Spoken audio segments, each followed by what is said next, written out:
Good morning. I'm Patrick Woody, President of the North Carolina Rural Center. And I'm Brandy Bynum Dawson, Director of Advocacy at the North Carolina Rural Center.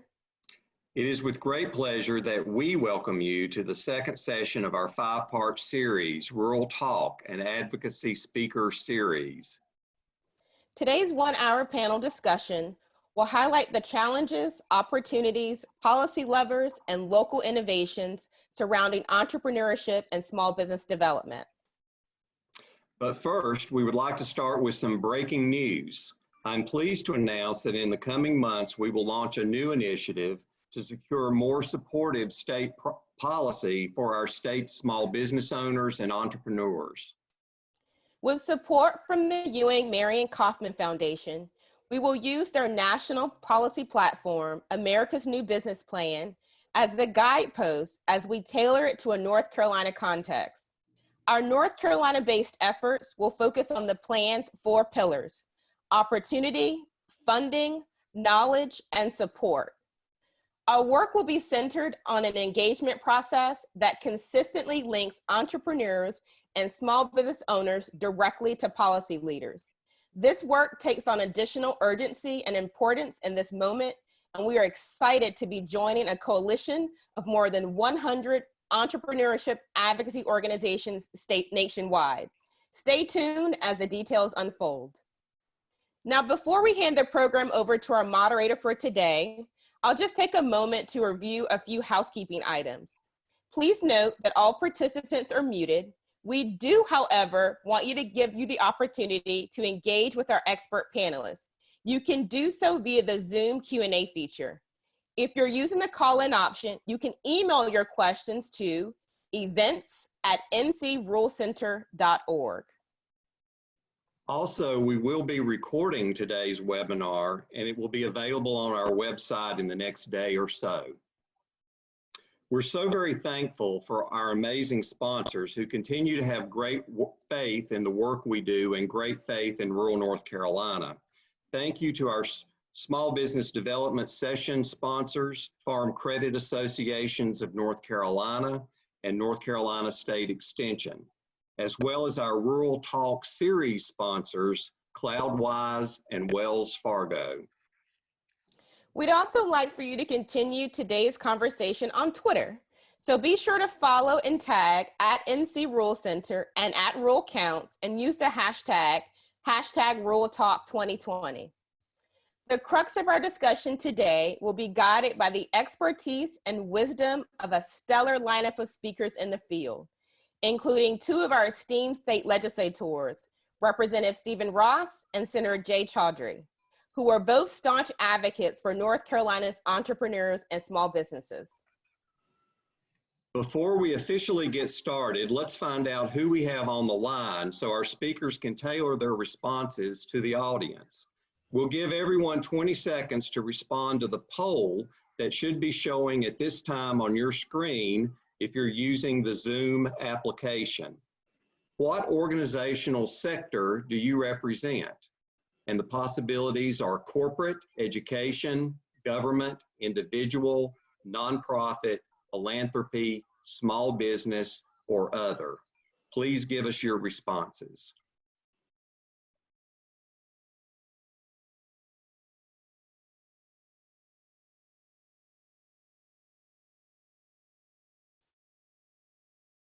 So we have a great mix of folks, 39% from the government sector, 28% from the nonprofit sector, 11% from small business, also 11% from education, 4% from corporate.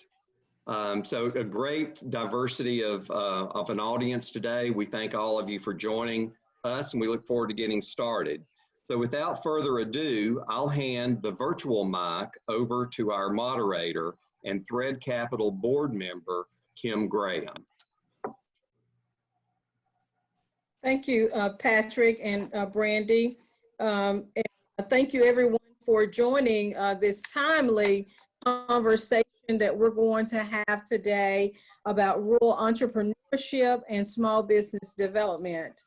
We know that in this country, we have over 29 million small businesses in the United States. outnumbers corporations 1,162 to 1. And based upon what we're dealing with in our country, this is a great topic for us to have a discussion around. Today, we will have our panelists of expertise. Jose Alvarez, Vice President, Prospera, North Carolina. Talitha Bates, Director of Policy Center, the Institute. Jonathan Bredeton, Executive Director for Thread Capital, and Matt Racker, Executive Director for Mountain Biz Works.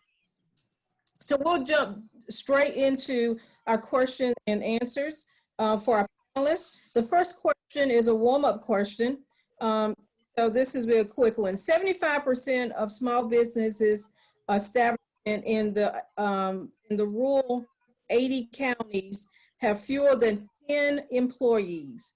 Why do small businesses matter? In a globalized world where bigger is often celebrated as being better, why should we care about small businesses? So do we want to start with Jose first with that one? Sure, I'll go first. So why? Well, because everything big has to start small.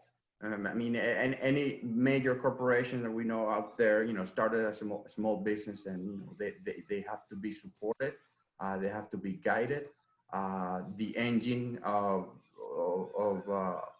job creation in this country and communities, basically small businesses. So we need to make sure they are well guided. We need to make sure we provide the right tools for them so that they obviously grow their business, create jobs, pay their dues, pay their taxes. So, like I said, everything big starts small. Good morning, Kim. This is Talitha Bates. I'll just piggyback on what Alvarez said. Small businesses matter because they provide opportunities for entrepreneurs, and they create meaningful jobs that are an integral part of the local community, fostering a interdependence that stimulates prosperity. Small businesses also keep money close to home and support local neighborhoods as well as our communities. Thank you. This is Jonathan. I'll jump in with an additional point. It's not just small businesses that matter, but it's new businesses that matter. So the data pretty consistently shows that it's new businesses that create jobs. The older a business gets, the more it actually turns into a negative job creator. So they're actually shedding jobs the older they get. So support of new businesses is really what's going to drive the economy in North Carolina for the next decade. And we enter this period of great uncertainty for entrepreneurs following a decade of lost businesses, so net loss over the previous decade. And we're now entering a moment of crisis. So the creation of new enterprises is going to be pivotal to what the future looks like in North Carolina. Sure. Good morning. This is Matt Raker. It's great to be joining you.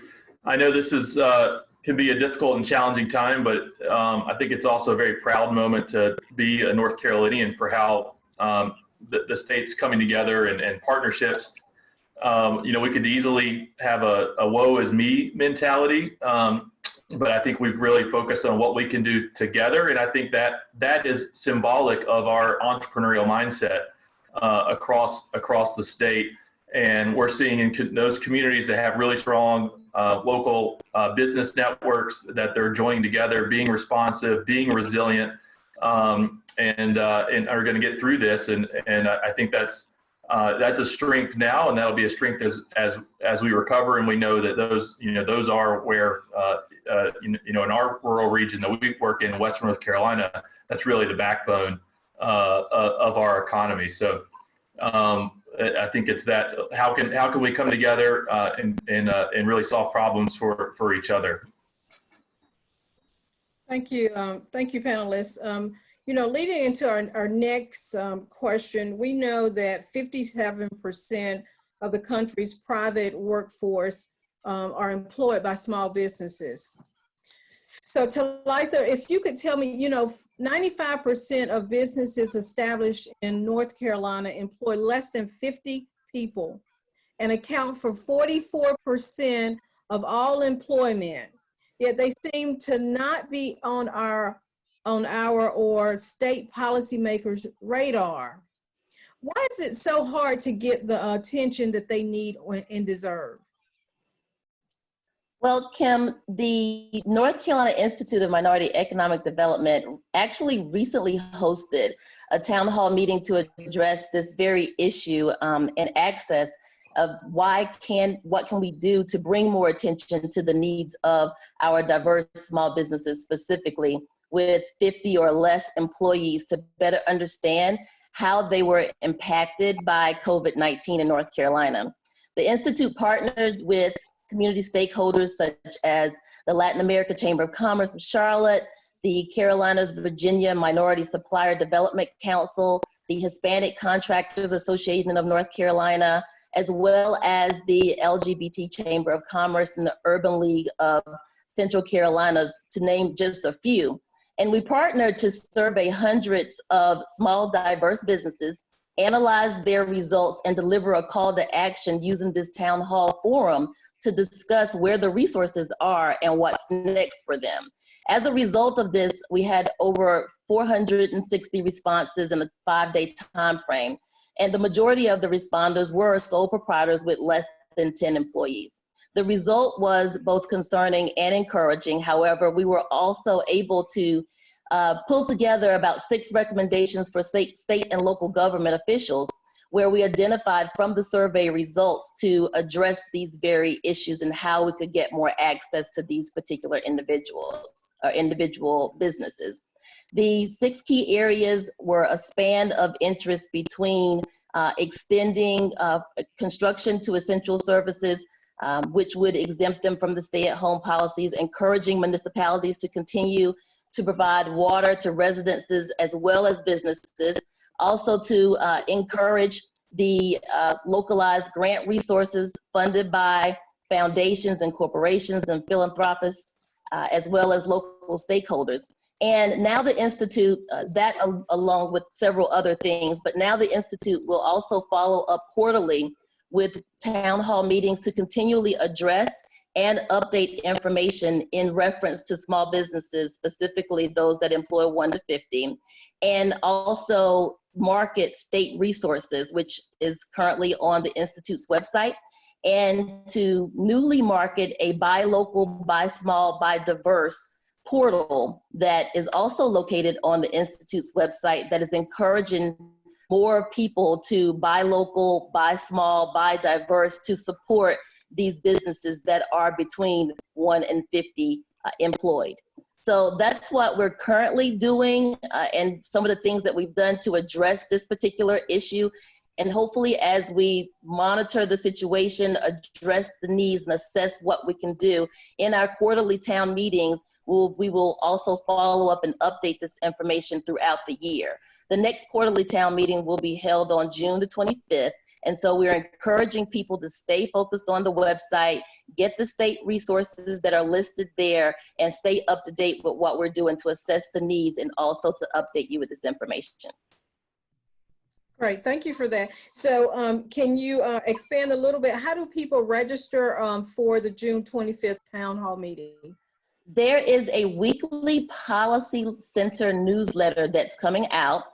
You can go to the institutenc.org on the policies website, Policy Center's website, and you'll see updated information there on how to register, as well as on underneath the state resources that's located under the COVID-19 tab on the website. And we're also going to be sending out information and within the next week or two on how to register for that. So we'll get that information over to the Rule Center as well, if you guys would like to post that.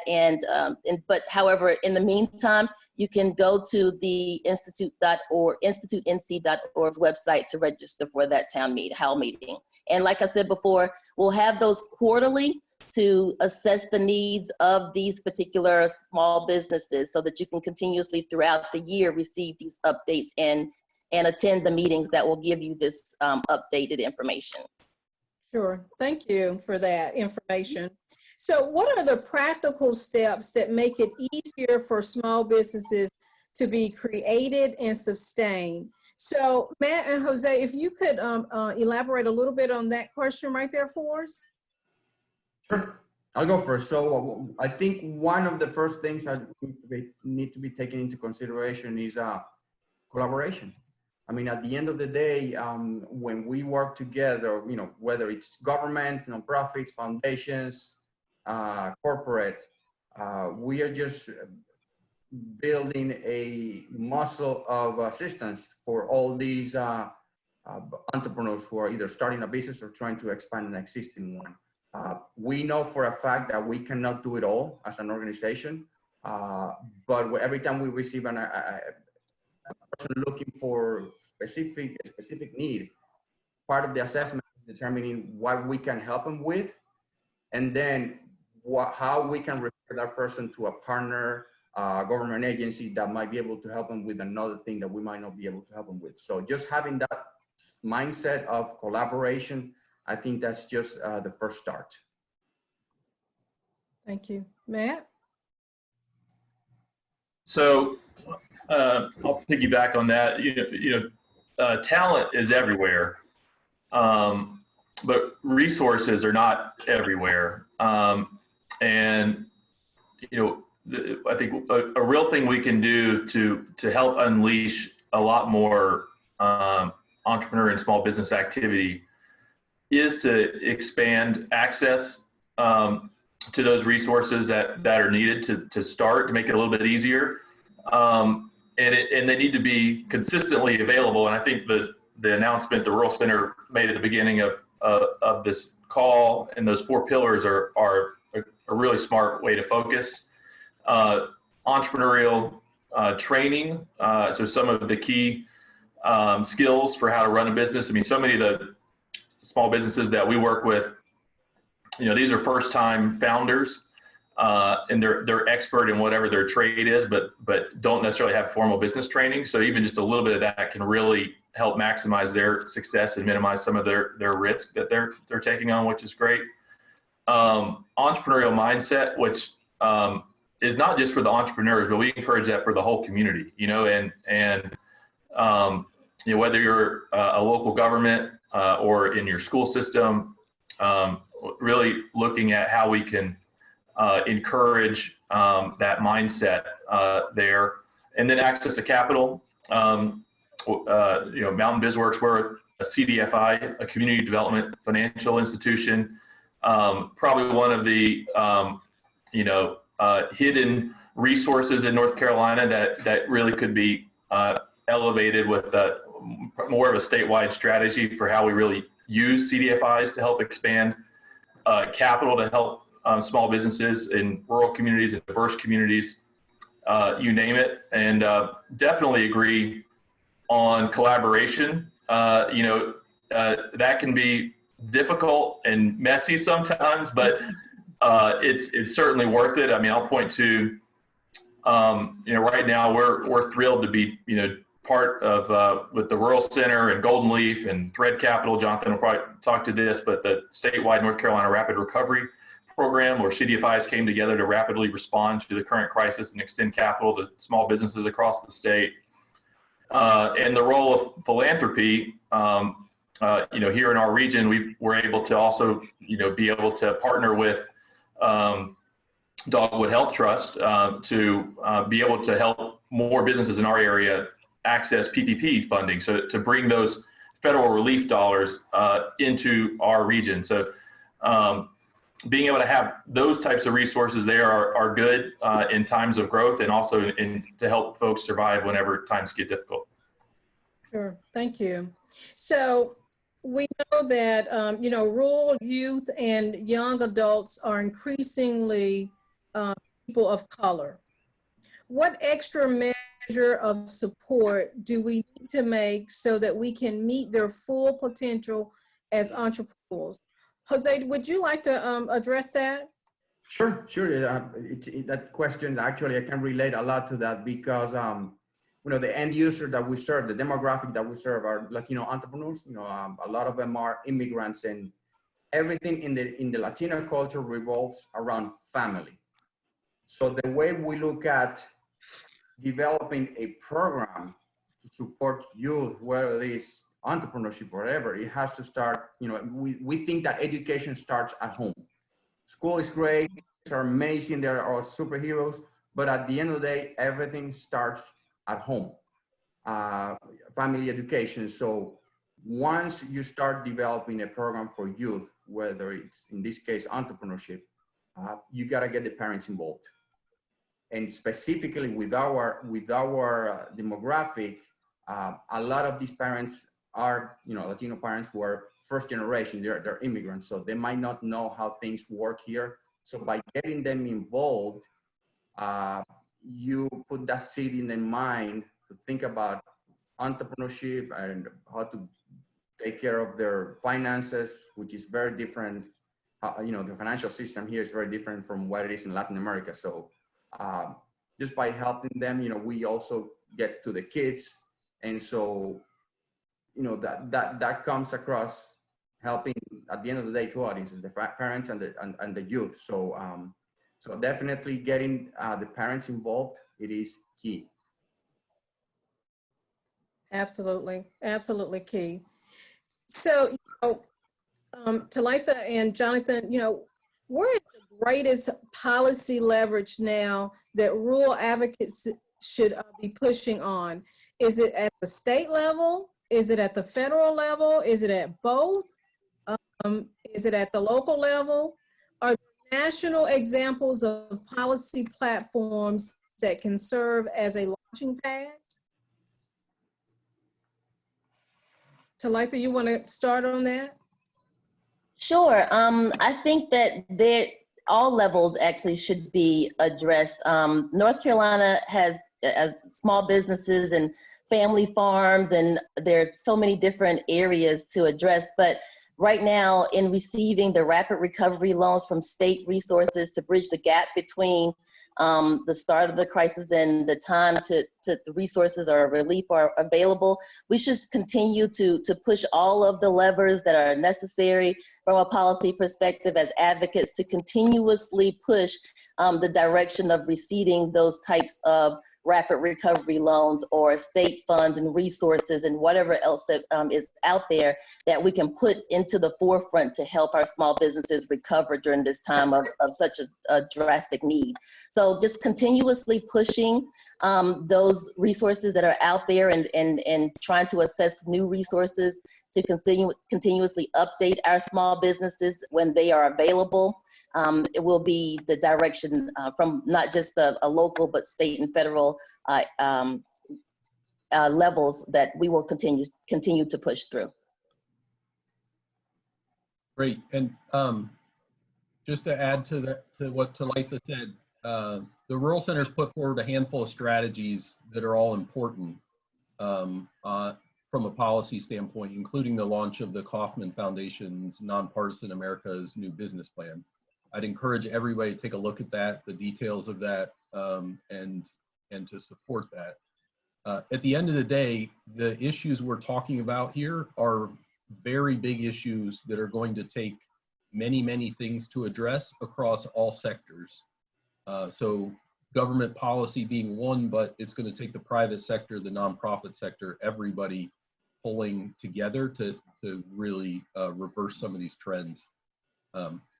So one that I'd like to highlight, though, specifically of the policy proposals that the Rural Center has put forward.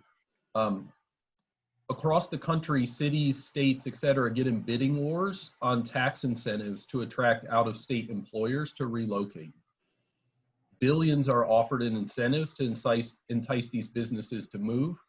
But as I said earlier, the data is really clear. It's new businesses that create jobs.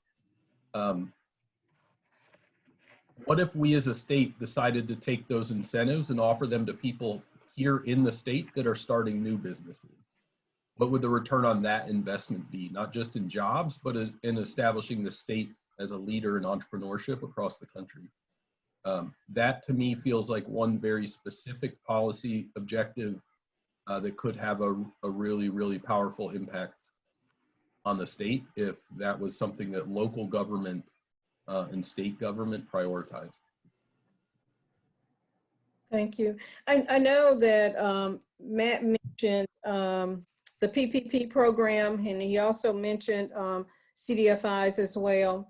North Carolina has a relatively rich ecosystem of small business support networks.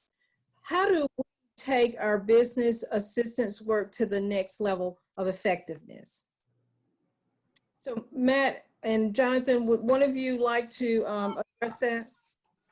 Sure. I think we're at a point, the Rural Center shared some of the data around kind of the decline in new starts in rural North Carolina over the last decade, which I think should be concerning for all of us, and we need to look at that. I think from our perspective, where we deploy capital across rural communities in West North Carolina, I think it's time for us to think about a new investment thesis for rural North Carolina, and strategy should be, statewide. I think connectivity is a key part of that. Certainly, in addition to the capital, we know that broadband is vital, but also breaking down some rural and urban connections, or better creating those connections. Looking at emerging sectors that are really important across our state, and if we could take a more strategic way of doing that. I think also, I know right now is really difficult. I think we're also collaborating probably statewide more than we ever have before. So I think, let's see, could this actually be a catalytic moment where some of these capacities that we've developed, we can actually build on those. And when we get back to, we're not going back to just the old, but we're keeping some of these new skills that we've got going forward. That's a really good point. I think, as I said earlier, this is going to take an effort by everybody across all sectors. The ecosystem that we currently have is fairly, is relatively strong. When you look at the CFI sector, technical assistance providers, including Jose and Prospera, banks, credit unions, et cetera, they all need to be involved in building and launching more small businesses. The one thing I would highlight here, though, is the education system. Entrepreneurship needs to be normalized as much as possible. I grew up in a family of entrepreneurs. Entrepreneurship was always part of the family.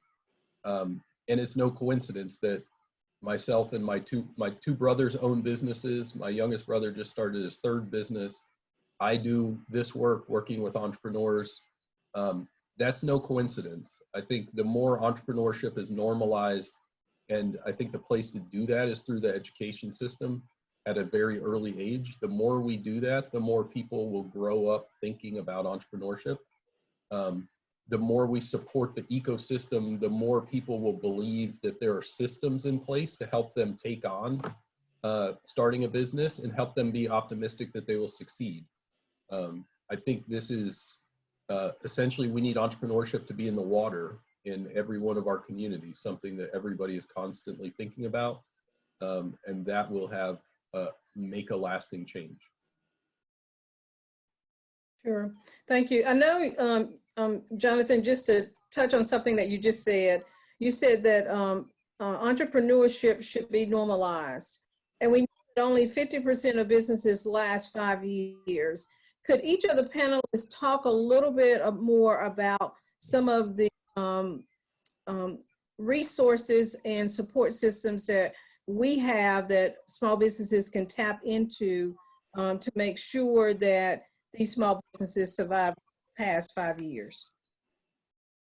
So there's I'll jump in first here. There's a large network of state and SBA funded resources. So the SBTDC network, which operates out of the university system, and the Small Business Center network, which operates out of the community colleges across the state. There are if not in every county, within a short drive, there are resources that are available to provide support to help people start businesses and grow businesses. I think the biggest thing that, when you talk about failure rates, I think the biggest thing that I see in entrepreneurs is just a eternal optimism, sometimes an irrational optimism from my standpoint, but that's what it takes to keep pushing, keep trying, not give up. So I think often we've seen it with some of the famous entrepreneurs in our country too. Their first business failed, maybe their second business failed, and their third one was successful. So I think, to what Matt was saying earlier about this being a mindset, part of it is ecosystem to support it, but a lot of it is just having more people that are really taking on the challenge of entrepreneurship. And I can piggyback on that. You know, one of the beautiful things about this state is the conditions are available. I mean, there is, as Jonathan mentioned, there are a lot of organizations out there available, whether it's through the Women Business Network, SBTDCs, and many other nonprofits, you know, the Mountain Beast Works, City5, et cetera, et cetera. But even NCID, it's a foundation that we have here based out of Durham. I think it has put so much resources and money out there to support entrepreneurship, especially startups in tech. But I think also we need to give credit to the legislature. I mean, just North Carolina has the lowest corporate rate in the nation. I think it's 2.5%.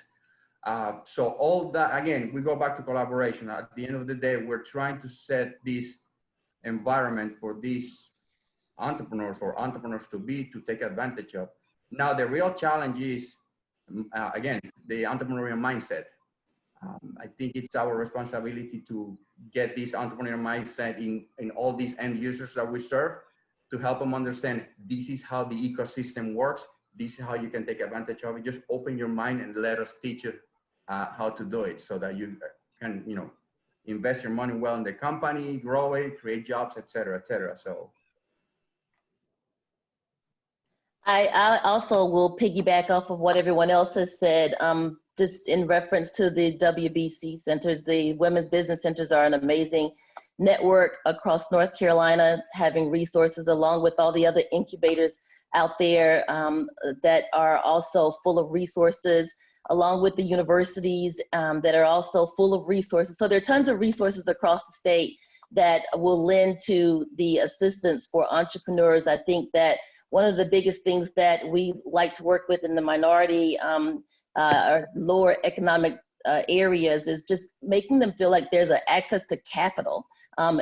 Having an access to capital is really what's going to spearhead in disadvantaged areas that need assistance to help them, to assure that these entrepreneurial efforts are not in vain, you know, and that they are able to achieve the standard for entrepreneurship that's put forth out there. So understanding access to capital, understanding where the incubators are, understanding what resources are out there that are available is critical. And all of our institutions work really hard to make sure that our entrepreneurs have access to that information.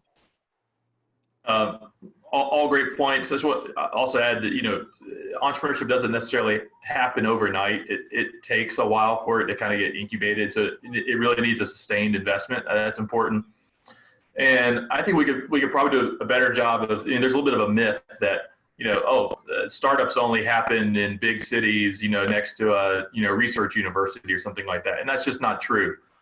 We can have great entrepreneurship across rural North Carolina, and in some ways there's advantages. There's a rural advantage to being able to do that. So I think the more we can also kind of hone in on those, you know, unique context, will just make us all better off. Thank you for that. It seems like we have a lot of resources out there that can certainly help our small businesses across the state. Before we move and introduce our legislators that are with us today, are there any other or final comments that the panelists would like to share with us before before we move to our next section? If I can just get on a soapbox here briefly. These are my comments only, not Matt's comments, not Jose's comments, or Talitha's. The stuff we've all been talking about were shortcomings pre-COVID-19. They're exponentially more true now. There's going to be a lot of business failures across the state, and I think the impact on that, as far as entrepreneurship is concerned, is probably going to cut both ways. It's going to discourage some people from starting new businesses, and others will see it as an opportunity. But I think for both of those groups, we need them to feel really good about the support of their efforts by the entire state. Again, by all sectors of the state. The whole country is going to be rebuilding after this. And how we as a state respond is going to have a direct connection to the economy of North Carolina, and whether we emerge as leaders or emerge as followers in the economy that gets rebuilt. So if we as a state support startups, encourage entrepreneurship, invest in that ecosystem, we're going to look very, very different 5 years from now than if we're passive in this moment. And I think if we're passive, we're going to miss out on opportunities. Other states are not going to miss those opportunities, and we're going to pay the price for that. So I just would encourage all of us to really double and triple down on these things in this moment. We all know entrepreneurs are pivotal to our economy, but entrepreneurs are in the middle of an enormous storm at the moment, and they need all the help that they can get. You know, Jonathan, those were that's a good leadway into introducing our legislators that are with us today, supporting new businesses and also giving support to current small business owners that are in the state of North Carolina. Today we have with us Senator Jay Chaudhry, District 15 from Wake County, and also Representative Stephen Ross, District 63 from Alamance County. Are they on the line? I am here, Kim. Oh, great. We can hear you. So I'll let you go first, Senator. No, thank you, Kim, and thanks to the Rural Center, and thanks to the panelists. I mean, this has been an incredible discussion, and I am energized and optimistic, and I want to kind of end my remarks talking about optimism and really build on what Jonathan talked about whether the state will be a leader or follower. Let me say a couple of things. I mean, I think number one, as everyone on this call knows, I mean, small businesses really are the economic engine of our economy. They comprise more than 50% of our non-governmental workers that we have in this country, those that are defined as employees under that have under 100 employees or less. And the pandemic, as we really know, has really hit small businesses incredibly hard. I mean, we know that there are small business owners that are struggling to make their mortgage payments, their rental payments, utility payments, meet their payrolls. But you know, where did that put us now that we are 7 weeks into the pandemic? I mean, I think number one, from a state level, I would say that, and I think the evidence on this is kind of borne out. I mean, we know that the federal stimulus package that was put into place, that the federal stimulus dollars, we know 50% or more of the loans now, based on a recent analysis, have been larger than $1 million or more, and that 300 publicly traded companies have received those loans. And I'm not dismissing that as the incorrect approach, but my concern is that in the process that we are leaving small businesses out in looking at how we rebuild our economy. And so from my perspective, it was very important that the state put in place a small business bridge loan. That was an idea that I originally had floated right after the pandemic hit with Senator Danny Britt, who is my Republican colleague in the Senate.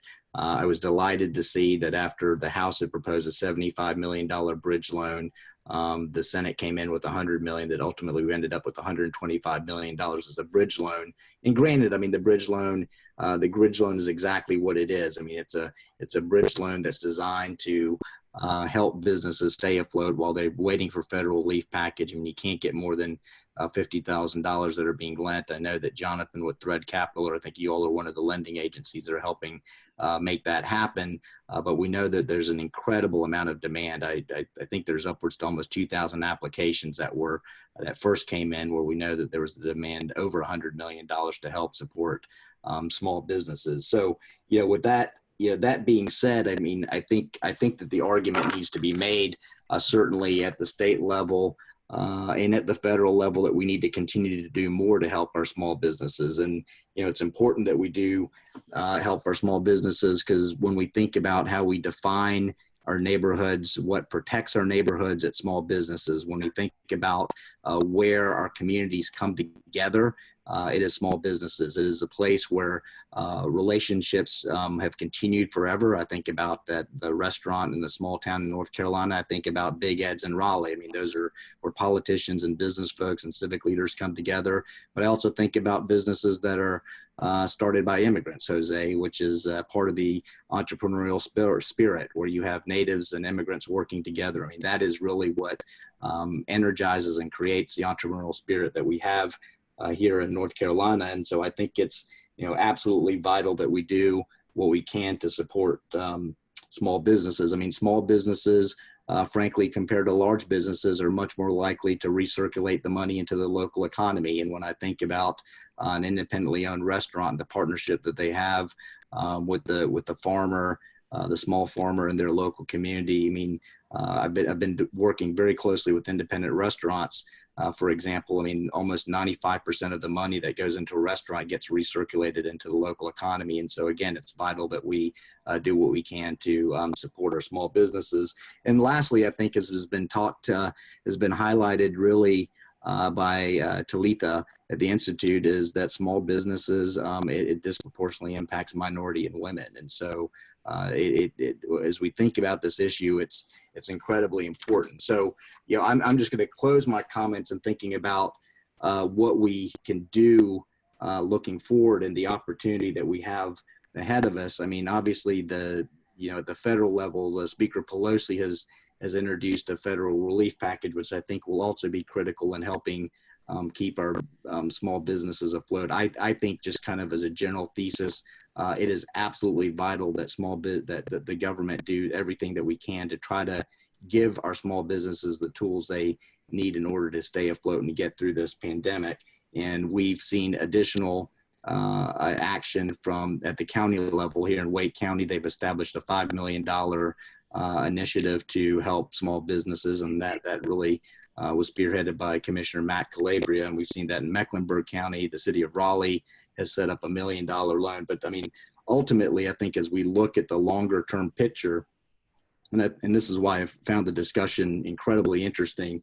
I agree with what we're talking about. I mean, we can see this as a crisis, which it absolutely is, but we can also see this as an opportunity, because from my perspective, I really remain optimistic about the state of North Carolina, and I remain optimistic about the state of North Carolina for a number of reasons. And I think that we can reshift and readjust in what I would say is an accelerated deglobalization that we're seeing of the economy, which means that, as a state, can we take advantages of the assets that we have here in North Carolina? And what are those assets? I mean, those assets are the things that we've talked about. I mean, do we have we have to continue to do everything that we can to invest in the K through 12 education space in our community colleges, especially, that I think are going to really see an increase in enrollment and in the type of training that they provide and with their universities. I mean, it's important that we educate our human capital. Number two, I think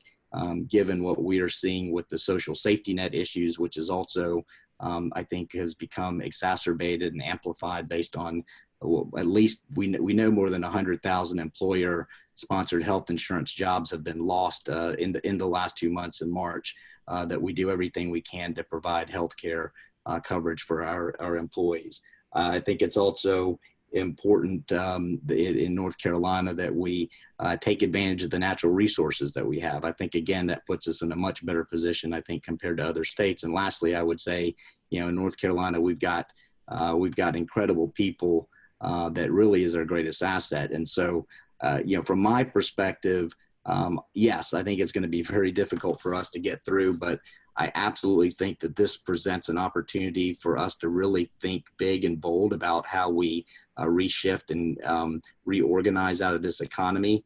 And I think that the state has had a great tradition in doing that in many ways.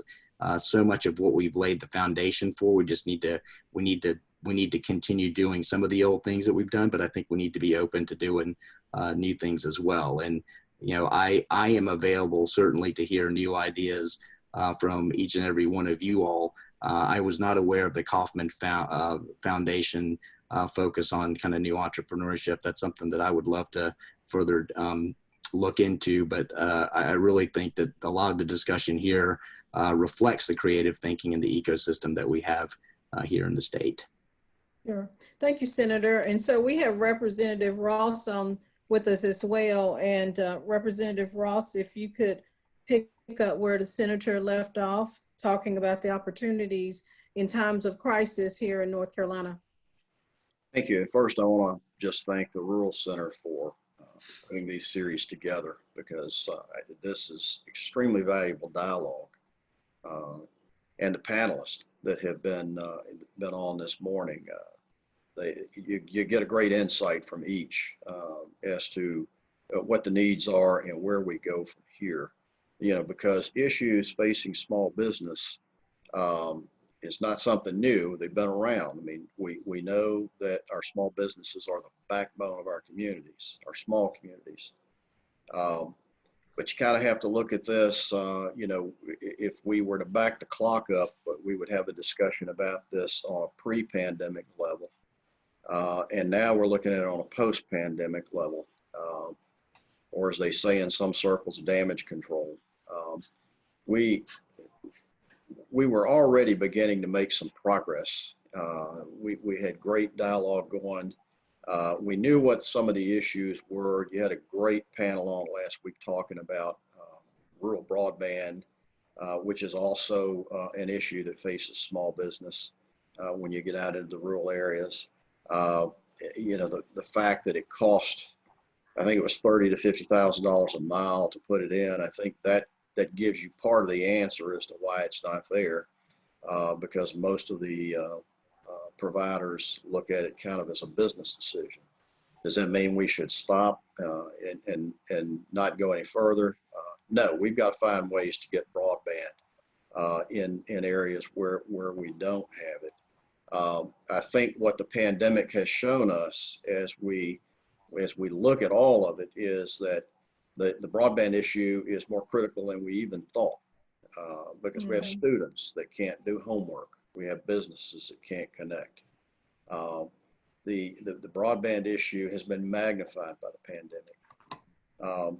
If you look at other issues that are going to affect us going forward, I mean, even infrastructure in our rural areas is going to get tighter as local governments struggle to meet their budgets. And so you circle back around to business, and you know, we were already beginning to look at ways to foster entrepreneurship and trying to work with different ways of helping small business to grow and prosper in North Carolina. We know, for example, that capital, you hear that a lot, being able to get your hands on capital, that's always been an issue for small business. You know, there's several levels of capital involved in a small business. You've got a level of capital for a startup. But once you get a business started and you get it up and running, then typically you're going to have capital for operating expenses for some time. And then usually where most small businesses will have a problem is once they're up and running, they get to this critical level where they need capital to grow and move to the next level. That growth system that every small business wants. They want to grow, they want to prosper. And you know, the different levels of capital that's involved in getting there is something that I think we're really beginning to understand a little more. Now, as we're in the I call it post-pandemic era, I guess we're still right in the middle of it. We're starting to see large corporations that are announcing bankruptcies. So if you magnify the the issue going on with business out across the country, not just in North Carolina, but across the country right now. I mean, small business is really struggling because, you know, the one thing you got to have as you go forward is operating capital. And where does your operating capital come from? It comes from customers. And right now the customers are sitting at home. And so that's creating quite a strain. And so, you know, I think as a General Assembly, as a government entity, I think we need to recognize, and I think we have, I think there's been a lot of, we've stepped back and taken emergency measures to make sure that we could do the best we could at making sure that small businesses have what they need to continue to go forward and come out of this on the other end. It's going to take a lot of collaboration. Your panelists have talked about that. I think as a government, we're going to have to look at policy solutions that help foster small business and all the issues that go with trying to start up and operate and grow a small business. We were beginning to make some progress with collaboration with our community colleges. I think we need to ramp that up.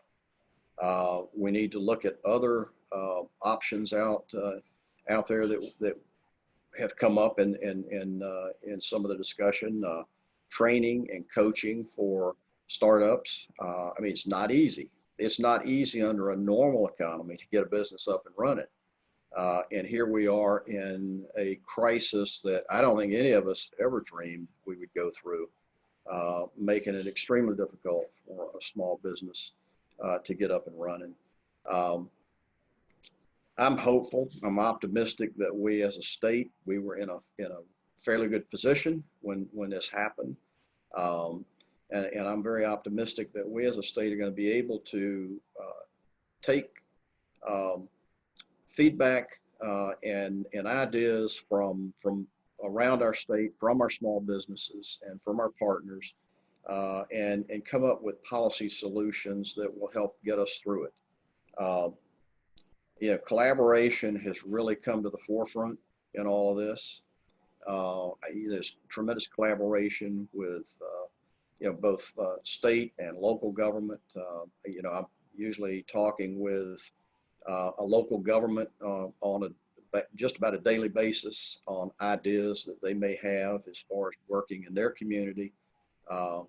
And I think it's going to take a combination of that collaboration, work with our community colleges, work with our nonprofits and other organizations within our communities to try to understand, first of all, these are not normal times, you know, and I think secondly, that the process of recovery on something like this is not overnight.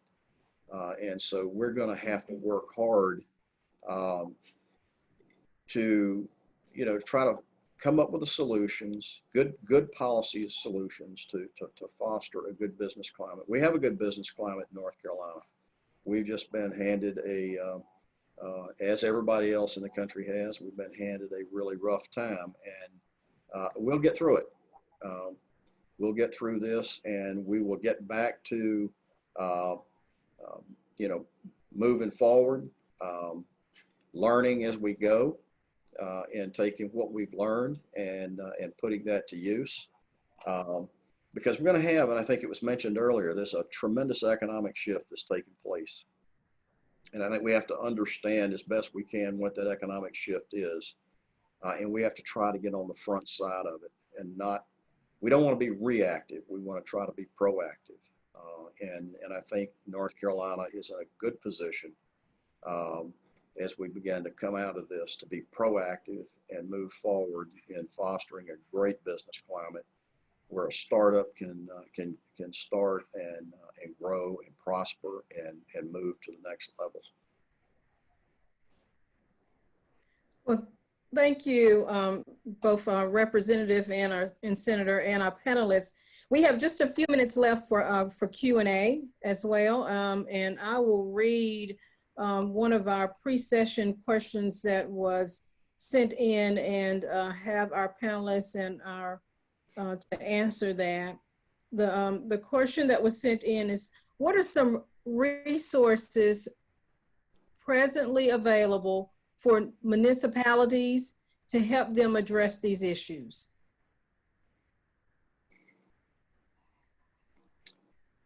I'm not sure who does the question go Anybody to? want to? I can tell you anyone can answer that. I talk to municipalities all over North Carolina. You know, we have over 500 municipalities.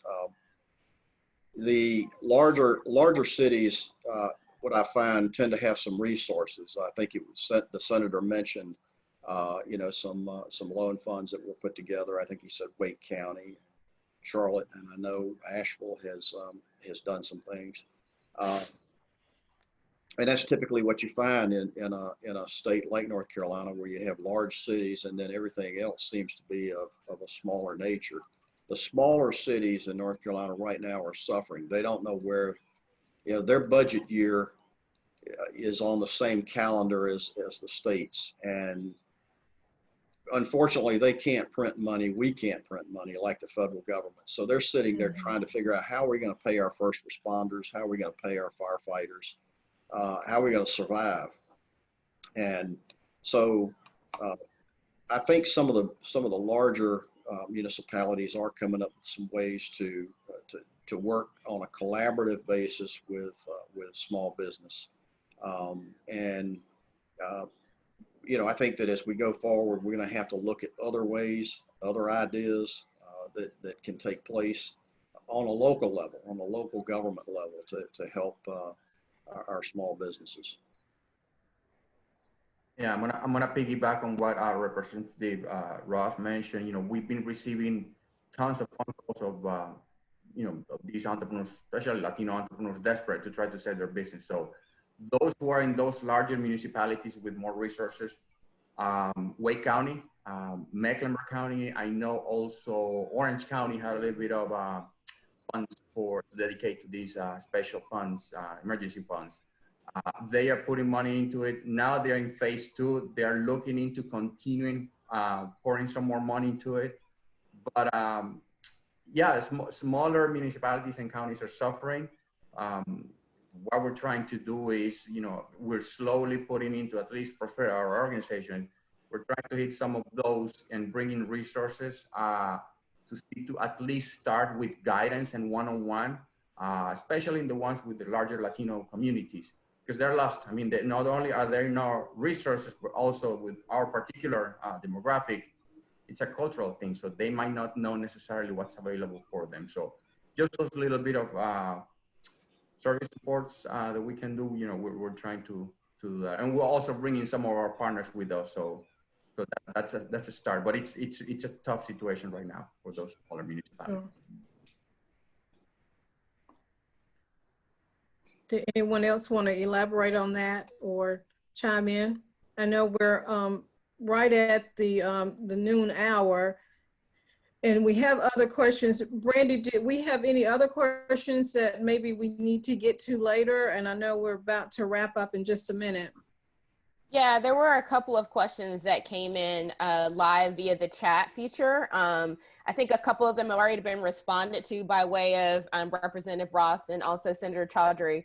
But there is a question that we'll try to get to as far as responses for you all, for the attendees. What we'll do is that we will work with our panelists to get those responses and post those on our website. So we will make sure that you are heard and you're able to be included in the conversation. So we will definitely make sure we do that after today's session. Just again, being mindful of time, I'll do a very brief wrap up. I want to thank all of you, our wonderful moderator, panelists, our distinguished legislators for joining today's discussion. Remind everyone on the call that this is our second in our series. We have 3 more coming up.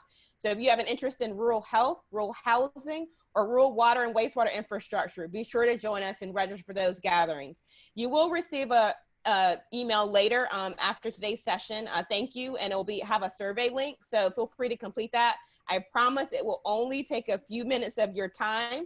It's also a chance for you to win a Bluetooth speaker. So if you need a Bluetooth speaker for yourself or someone you know, enter for a chance to win that. Also want to use this as a moment to remind everybody, the census, this is the year of the census. And so it's very important for every North Carolinian, especially rural North Carolinians, to complete the census. So if you have not spent those 5 to 7 minutes to complete it, when you get off this call, make sure you do that. There are 3 ways for you to complete the census. You can go online, do it by phone, or mail in your form that you received in the mail. And again, we thank you all very much. We're very appreciative of all your dedication to the state of North Carolina, and particularly rural North Carolina. We hope to be with you again next week, same time, same place. Be well, everyone. Thank you. Thank you. Thank you. Bye-bye.